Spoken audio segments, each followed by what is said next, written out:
कांग्रेस और राहुल गांधी की एक ही पहचान, हिंदुओं के खिलाफ खोली है नफरत की दुकान। इन्हीं के गठबंधन ने पहले सनातन को समाप्त करने की बात की थी उदयनिधि स्टालिन ने। कांग्रेस का तो लंबा चरित्र रहा है प्रभु श्री राम के अस्तित्व को नकारने का। राहुल गांधी जी स्वयं कह रहे हैं कि वो शक्ति को लड़ना चाहते, शक्ति से लड़ना चाहते हैं। और लगातार कांग्रेस पार्टी हिंदू और सनातन को चोट पहुंचाने की और वोट बैंक की ताली लेने का एक प्रयास कर रही है। मोदी विरोध करते करते आज इंडी अलायंस किस प्रकार से हिंदू और सनातन और शक्ति विरोध में उतर आया है, इसका जवाब शक्ति की आराधना करने वाले करोड़ों भारतवासी देंगे। कांग्रेस और राहुल गांधी की एक ही पहचान, हिंदुओं के खिलाफ खोली है नफरत की दुकान। और इस नफरत की दुकान से रोज नया सामान निकल कर आता है।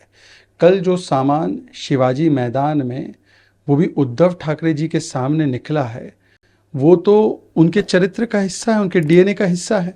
इन्हीं के गठबंधन ने पहले सनातन को समाप्त करने की बात की थी उदयनिधि स्टालिन ने। हिंदू धर्म को धोखा बोला था समाजवादी पार्टी ने। रामचरितमानस को पोटेशियम साइनाइड आरजेडी ने कहा। कांग्रेस का तो लंबा चरित्र रहा है प्रभु श्री राम के अस्तित्व को नकारने का और राम मंदिर के खिलाफ लटकाने अटकाने भटकाने का, हिंदुत्व आईसिस बोको हराम होता है ये कहने का। और अब राहुल गांधी जी स्वयं कह रहे हैं कि वो शक्ति को लड़ना चाहते, शक्ति से लड़ना चाहते हैं। शक्ति के अंदर भारत की एक प्रकार से विश्वास और उसके भरोसे का वो केंद्र है। हम शक्ति को अलग अलग स्वरूप से मानते हैं, माँ दुर्गा हो या माँ त्रिपुरा सुंदरी हो। तो आज जो करोड़ों शक्ति के भक्तों को चोट पहुंचाने का काम कांग्रेस पार्टी ने किया है, ये संयोग नहीं है, ये सोचा समझा प्रयोग है। और लगातार कांग्रेस पार्टी हिंदू और सनातन को चोट पहुंचाने की और वोट बैंक की ताली लेने का एक प्रयास कर रही है। और इसी श्रृंखला में ये बयान दिया गया है।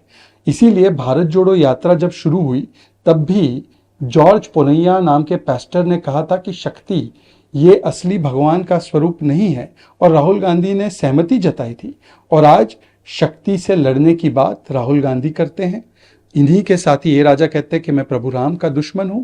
तो मोदी विरोध करते करते आज इंडी अलायंस किस प्रकार से हिंदू और सनातन और शक्ति विरोध में उतर आया है, इसका जवाब शक्ति की आराधना करने वाले करोड़ों भारतवासी देंगे।